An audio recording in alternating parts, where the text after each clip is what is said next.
As House of the Dragon barrels to the Season 1 finale, one thing we know for sure is that the cast is top-notch, from Cady Considine's Tragic King to the rivaling queens played by Emma D'Arcy and Olivia Cooke. Everyone is on point, but the actual star of the show is the one who hesitated the most at first. And in this video, we'll talk about the reason Matt Smith was hesitant to even join the cast. First, it turns out anyone can be nervous about such a big show. It's basically what it came down to when Matt Smith first found out that House of the Dragon was casting. He was in his car when his agent told him that there was a part in the HBO's new Game of Thrones prequel, and his immediate response was that it's a tough one to follow, and he passed on the opportunity. There are two reasons he might have felt this way. One is the Game of Thrones remains one of the biggest shows to have ever hit the airwaves, commanding budgets in the tens of millions of dollars per episode, and getting ratings on same level. It has produced some of the most iconic TV moments of all time, and featured a career best work from the cast, crew, composer, and everyone else. As talented as Smith is, we can relate with his hesitance in challenging the work done on the show. And the second reason is kind of the opposite of that. Season 8 of Game of Thrones was a long time ago,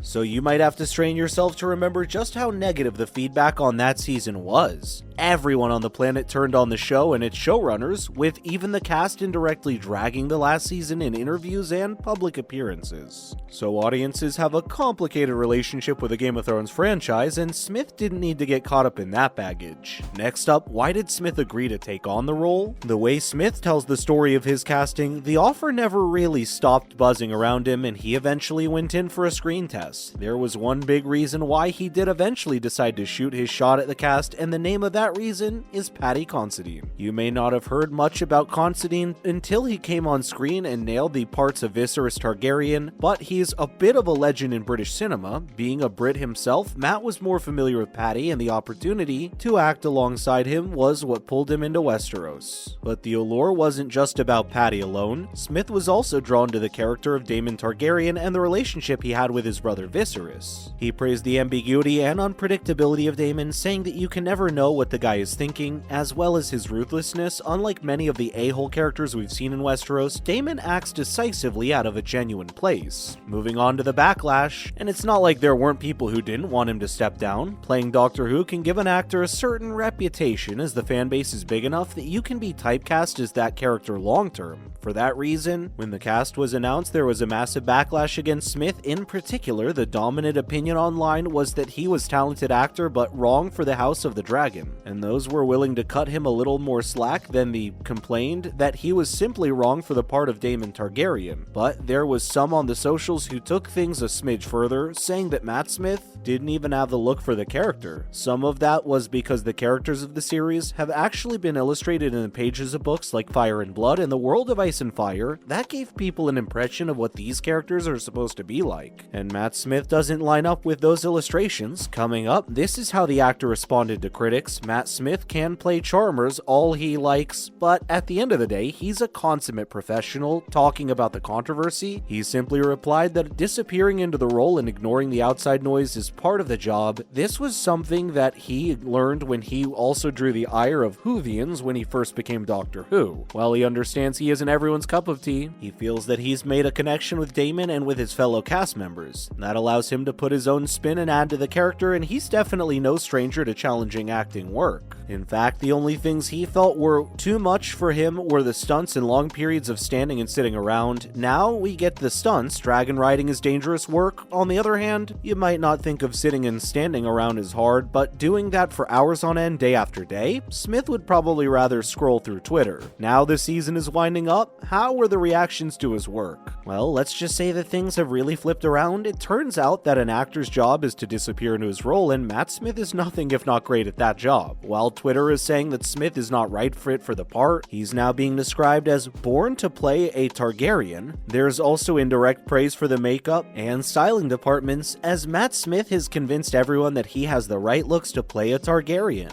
Critics are on the same page as well. Not everyone in the TV journalism game is as impressed with House of Dragon as we are, but nearly every single one of them is loving Matt Smith. In fact, for people who don't love the show, Daemon's scenes really elevated the rest of the show. Between his unique uniquely idiosyncratic takes on Doctor Who, Prince Philip, Daemon Targaryen, and of course, the Morbius dance. Matt Smith is really establishing himself as a versatile actor. By the time this is all said and done, he might just be one of the most bankable stars in all of Hollywood. What's more is that it isn't just the fans who love him. In a recent interview, Emma D'Arcy talks about their experience working with Matt Smith. As the man who is now her husband, the two have done a lot of work together and they were just bursting with praise for the actor. She said that she owed a lot to him, not just for being a great colleague, but for lending her so much of his hard-won wisdom. D'Arcy herself is a younger and relatively inexperienced actor, so they got to learn a lot from working with Smith, but what they praised most of all was Matt's ability to find freedom on camera. No scripts or stage directions for this guy who likes to pop off when the shot is live. That's really fun for us to watch, but it's also really fun for the actors to experience while on the job. We don't doubt that everyone else on the cast loved Matt Smith, but we'd love to see Paddy Considine heap some praise on the actor. He's the reason why Smith chose the role, so it would be really sweet and very not Westeros for Considine to return the favor to his younger protege. That might happen any time now, as Considine's time on the show is sadly over. In other news, first up, House of the Dragon is getting heat from its own network. The epic million-dollar fantasy flagship series happens to share a network and streaming service with John Oliver's Last Week Tonight. The show where the comedian uses HBO's money to pull off insane stunts, Oliver has never held back from making fun of HBO, its various partner companies over the years, and even other shows on HBO, and House of the Dragon got some roasting from him this week. In a segment that discussed transgender rights in the US, Oliver called the show so dark that it was hard to watch. That's a dig at the show's lighting, which has been given many viewers a hard time with their screens. Up next, here's how the show is doing on the rating front. Though HBO was hesitant about the show at first, no doubts remain as to the success of the series. As of last week's episode, the show had cumulatively gained 980 million views, and that was just streaming.